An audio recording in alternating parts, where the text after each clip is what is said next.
Assalamu alaikum warahmatullahi wabarakatuh. Welcome to today's biology lecture.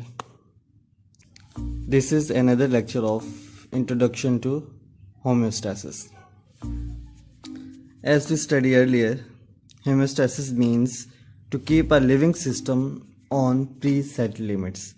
मतलब किसी living system को उसमें कुछ प्रीसेट लिमिट्स होती हैं पास चीज़ों की वैल्यूज़ की। जैसे हमने कल देखा था कि शुगर लेवल को ह्यूमन में 90 मिलीग्राम्स टू 140 मिलीग्राम्स पर डेसीलीटर ऑफ ब्लड ही रखना है, ये उसकी प्रीसेट लिमिट है। तो ये शुगर की प्रीसेट लिमिट है, ब्लड शुगर को इतना ही होना चाहिए, ठीक है। अगर इससे कम या ज़्यादा होगी तो फिर उसके लिए मैकेनिज्म्स हैं इसको मेंटेन करने के लिए। तो इसी अमल को, इसी प्रोसेस को होमियोस्टेसिस कहते हैं, ये हम कल डिस्कस कर चुके हैं। तो external environment and it's components do not remain same. जो बाहर का इन्वायरमेंट है, बेशक वो सेल के बाहर का इन्वायरमेंट हो या एज ए इंडिविजुअल हमारा एक्सटर्नल इन्वायरमेंट, ये एटमॉस्फेयर, हमारे सराउंडिंग में जो चीज़ें हैं ये हों, दे फ्लैक्चुएट कॉन्टिन्यूसली, ये लगातार चेंज होती रहती हैं। मतलब इनमें तग़य्युर आता रहता है, तब्दीली आती रहती है। जैसे सेल में देख लें, सेल की हम एग्जांपल लेते हैं तो सेल के बाहर एक्स्ट्रा सेलुलर फ्लूइड है या कोई ब्लड कैपिलरी जा रही है, तो कोई इंडिविजुअल खाना खा लेता है, मिसाल ले लेते हैं ह्यूमन है, वो खाना खा लेता है और खाने से ग्लूकोज जो है वो एक्सट्रैक्ट होकर ब्लड में चला जाता है। तो ब्लड में ग्लूकोज लेवल पहले कुछ और था तो दूसरे ही लम्हे कुछ और हो जाएगा। फिर दीगर बहुत सारे ऐसे मामूलात होते हैं जैसे इलेक्ट्रोलाइट्स हैं, आयंस हैं, उनकी तादाद ब्लड में चेंज होती रहती है और लम्हा बलम्हा ये इन्वायरमेंट चेंज होता रहता है। लेकिन सेल ने अपनी इंटीग्रिटी, अंदर का इन्वायरमेंट कांस्टेंट रखना होता है। और जैसे एज ए इंडिविजुअल लेवल पे देखें तो देखें कि बाहर का टेम्परेचर, आप टेम्परेचर की एग्जांपल ले लें, बाहर का टेम्परेचर हमेशा एक साथ नहीं रहता। आप दिन में ही देखें तो दिन में ही चेंज होता रहता है। सुबह थोड़ा ठंडा होता है, फिर दोपहर को थोड़ा गर्म होना शुरू हो जाता है और इस तरह शाम के वक्त भी इसी तरह लो और फिर रात को और लो, ठीक है। तो ये बाहर का एनवायरनमेंट जो है ये कॉन्टीन्यूसली फ्लक्चुएट करता रहता है। लेकिन इन ऑर्गेनिज्म ने अपना इंटरनल और सेल ने अपना इंटरनल एनवायरनमेंट कांस्टेंट कुछ प्रीसेस लिमिट्स पे ही रखना होता है। इस बाहर के चेंज की वजह से अंदर भी असर पड़ता है। यही तो होमियोस्टेसिस इसलिए तो करना पड़ती है कि बाहर के एनवायरनमेंट चेंज होने की वजह से अंदर भी कुछ चेंजेस आने का खदशा होता है और आते हैं, जाहिर बात है। बाहर का एनवायरनमेंट जब चेंज होगा, organisms resist and manage these changes. Organism इन चेंजेस को रेजिस्ट करते हैं और मैनेज करते हैं to keep its own internal fluctuation with a narrow range.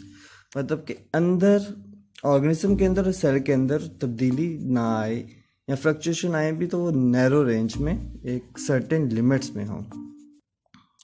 इसके बाद most susceptible components of internal environment that may be affected by fluctuation in external environment और वाटर, फ्लूइड्स एंड टेम्परेचर। वो चीज़ें जो एक्सटर्नल एनवायरनमेंट में तब्दीली की वजह से बहुत ज़्यादा चेंज हो सकती हैं, वो है वाटर, फ्लूइड्स से इलेक्ट्रोलाइट्स, वो कोई भी चीज़ जो हमारे अंदर किसी भी फ्लूइड में डिज़ोल्व है उसे फ्लूइड कहते हैं। जैसे आयंस हो गए, ग्लूकोज हो गया, एक्सेट्रा वगैरह।